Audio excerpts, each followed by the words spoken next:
కూడా లేవనెత్తే దేవాది దేవుడు అండి యేసు ప్రభు. అంత గొప్ప దేవుడు అండి. అలాగే నా భర్త విషయంలో కూడా ఎంతో కార్యం చేశాడండి. తను ఏంటంటే తనకి యేసు ప్రభు అంటే అప్పుడు నమ్మలేదు, తెలుసుకోలేదు. తను సముద్రంలో స్నానం చేయడానికి వెళ్ళాడండి మహాశివరాత్రి టైంలో.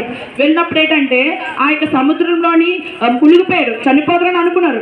ఎప్పుడైతే యేసయ్యా అని పిలిచారో దేవుడు అప్పుడు నా భర్తని క్యారెక్టర్ కూడా దేవుడు ఆ విషయంలో దేవుడు ఎంతగానో కాపాడండి. అంత గొప్ప దేవుడు అండి యేసు ప్రభు. మా జీవితంలో ఎన్నో అద్భుతాలు ఆశ్చర్యకాలు జరిగించే దేవాది దేవుడు అండి యేసు ప్రభు. మనం ఆయన యందు విశ్వాసం ఉంచాలి. విశ్వాసం ఉంటే ఖచ్చితంగా ప్రతి విషయంలో మనకి సహాయం చేస్తారండి.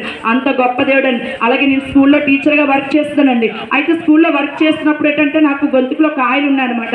అయితే నేను ఫస్ట్ ఈఎన్టీ హాస్పిటల్ చూపించుకుంటే వాళ్ళు అన్నారు, ఇక అమ్మ కాయలు ఉన్నాయి, నీకు ఖచ్చితంగా మెడిసిన్ వాడి మౌనరక్తం చేయాలి, లేకపోతే నువ్వు ఆపరేషన్ పడదని చెప్పారు. మళ్ళీ నేను ప్రైవేట్గా అదే చూపించుకున్నాను, సేమ్ యాజ్ అదే చెప్పారు. అయితే నా ఏసఐ మీద నేను ఆధారపడ్డానండి. అయితే నేనైతే వాళ్ళు అన్నారు మందులు వాడినా ఖచ్చితంగా ఎవరితో ఒక నెల రోజులు మాట్లాడొద్దని చెప్పారండి. అయినా నా ఏసఐ మీద నేను ఆధారపడ్డానండి. ఏసఐ మీద నా మందులు వాడని కానీ మౌనరక్తం చేయలేదు. ఈ గొంతుకు ఏసఐ కోసం వాడబడని ఆ యొక్క దాని మీద దేవుడి మీద ఆధారపడినప్పుడు మళ్ళా 4 రోజుల తర్వాత నేను టెస్ట్కి వెళ్తే దేవుడు మహాకృపలు ఎటువంటి కాయలు లేవని చెప్పారండి. దేవాదేవునికి మహిమకంతా ప్రభావం చెల్లిస్తున్నాడు. ఎన్నో అద్భుతాలండి. అలాగే నాకు స్కిన్ ఎలర్జీ విషయంలో ఈ మధ్య వచ్చింది. ఆ స్కిన్ ఏంటంటే చాలా విపరీతమైన దురద ఆ యొక్క కురుపులతో వచ్చినప్పుడు నేను ఫస్ట్ కేజీహెచ్ హాస్పిటల్ చూపించుకున్నానండి, తగ్గలేదు. మళ్ళీ నేను 2 స్పెషలిస్ట్ ప్రైవేట్ డాక్టర్ చూపించుకున్నాను, అయినా నాకు తగ్గలేదు. మెడిసిన్ వాడినా నాకు తగ్గలేదండి. దేవాదేవుని మహాకృపలు ఏసై మీద ఆధారపడినప్పుడు ఆ యొక్క ప్రార్థనలు రాసినప్పుడు దేవుని మహాకృపల్లో ఆ యొక్క స్కిన్ ఎలర్జీని విడుదలిచ్చారండి. అంత గొప్ప కార్యం చేసే దేవాది దేవుడు అండి.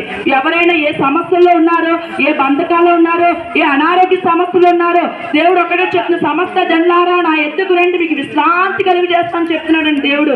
ఎవరైనా సరే ఏ బాధల్లో ఉన్నారో, ఏ అనారోగ్యంలో ఉన్నారు, ఒక్కసారి యేసు ప్రభు నేను పాపిని ప్రభు నన్ను క్షమించి నన్ను స్వస్థపరచండి, నన్ను బాగుపరచండి మీరు ఎప్పుడైతే అడుగుతారో దేవుడు ఖచ్చితంగా మీ పట్ల కూడా అద్భుతం చేస్తాడు, మీ పట్ల ఆశ్చర్యకారం జరిగిస్తాడండి. అంత గొప్ప దేవాదేవుడు అని యేసు ప్రభు మా పట్ల చేసిన దేవుడు మీ పట్ల ఖచ్చితంగా చేస్తాడండి. ఎందుకంటే యేసు ప్రభు అందరినీ ప్రేమిస్తున్నాడండి.